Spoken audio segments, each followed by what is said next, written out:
ಕುಮಾರಸ್ವಾಮಿ ಅವರು ಹೇಳಿದ್ನ ಗಮನಿಸಿದ್ದೇವೆ.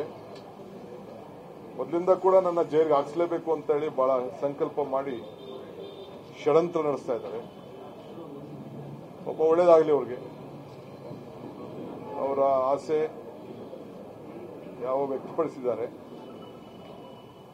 ಏನೇನು ಮಾತಾಡ್ತಾ ಇದ್ದಾರೆ ಅನ್ನೋದಕ್ಕೆಲ್ಲ ನಾನು ಹಬ್ಬ ಆಗಲಿ ಉತ್ತರ ಕೊಡ್ತೀನಿ. ಭವಿಷ್ಯ ನುಡಿತಾ ಇದ್ದಾರೆ ಅಂತ. ಭವಿಷ್ಯ ನುಡಿತಾ ಇದ್ದಾರೆ ಕುಮಾರಸ್ವಾಮಿ. ಹೌದು. ಮೊದಲಿಂದ ಕೂಡ ಅವ್ರ ಕುಟುಂಬದ ನನ್ನ ಮೇಲೆ ದೊಡ್ಡ ಷಡ್ಯಂತ್ರ. ಇವತ್ತೇನಲ್ಲ, ಹಿಂದೆ ನನ್ನ ತಂಗಿ ಮೇಲೆ, ನನ್ನ ತಮ್ಮನ ಮೇಲೆ, ಎಲ್ಲರ ಮೇಲೂ ಈ ರೀತಿ ಹಿಂದೆ ಚೀಫ್ ಮಿನಿಸ್ಟರ್ ಆಗಿದ್ದ ಪ್ರಯತ್ನ ಮಾಡಿದ್ರು. ಅದಾದ್ಮೇಲೆ ಬೇಕಾದಷ್ಟು ಕೇಸ್ಗಳು ಹಾಕಿದ್ರು. ಈಗೂ ಮಾಡ್ತಾ ಇದ್ದಾರೆ ಅಂತ ಅವರೇ ಹೇಳಿದ್ದಾರೆ.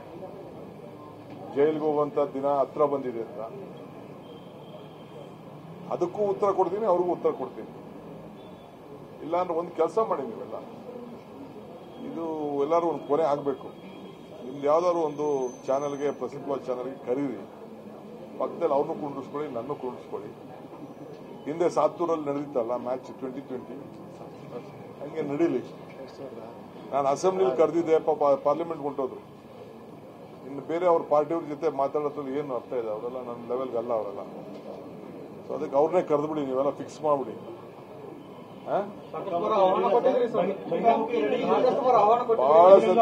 ಬಹಳ ಸತಿ ಅವ್ರಿಗೆ ಆಹ್ವಾನ ಕೊಟ್ಟಿದ್ದೆ.